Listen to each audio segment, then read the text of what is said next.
Hi, folks. This is Don Meissner with the North Country Fishing Report. You know, I talk about our tributaries as much as I talk about the St. Lawrence River, and probably more than I talk about some of our adjoining lakes in the area. But I want you to understand that every one of these tributaries has a very different personality. The water flow in the Grass River is very different than in the Racket River, or in the St. Regis River, or in the Oswegatchie River. Each one is different. And because the water flow, the type of structure along the banks is so different, each one from the other, that the way the fish will act and sort of position themselves is different in each river. And the type of the way you present your lure really should be different depending on which river you're fishing. I'll be very specific now and compare the Grass River with the St. Regis River. The Grass River's water level is more stable over a certain period of time. The Rackets River's water level changes almost by the day sometimes because of Brookfield's power dams along the way, and they're the ones controlling the water depth.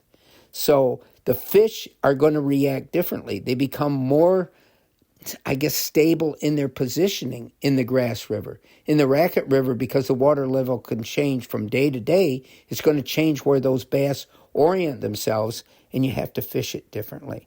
There's longer stretches of water I've found in the Racket River. May look wonderful, may look similar to stretches that you catch bass constantly in the Grass River, and yet you won't find any bass in those stretches. And then all of a sudden, there'll be a pool or a break in the current or something that is different to the fish, and there'll be a whole bunch of bass. I'm talking about the Racket River now, oriented in those sections.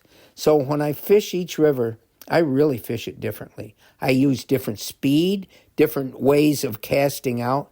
The important thing here is I want to pass on to all of you is that each river is going to be very different. The fish are going to react differently, and the way you fish them will be very different. The speed of the current in the Racket River tends to be consistently faster than it is in most sections of the Grass. So if you're wading like I do, it can be more difficult in the Racket River because the speed of the current can affect your stability and how easily you can get from one point to the other without falling. It's going to be a similar situation in the Grass. You've still got to be careful the same way.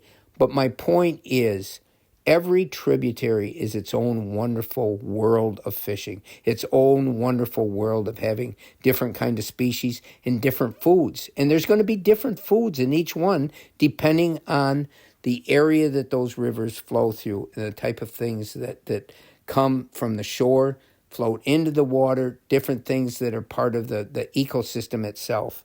But boy, are we fortunate to have these rivers.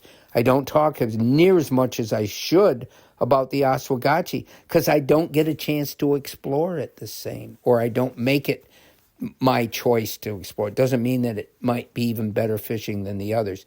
And the St. Regis River, what a bold river that is, and that's the best way I can describe it.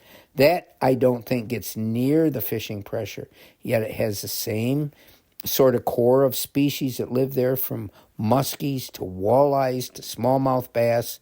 And then, don't forget, the Deer River flows into the St. Regis River in Helena, and that brings all its riches, which sometimes I think go back and forth from one river to the other.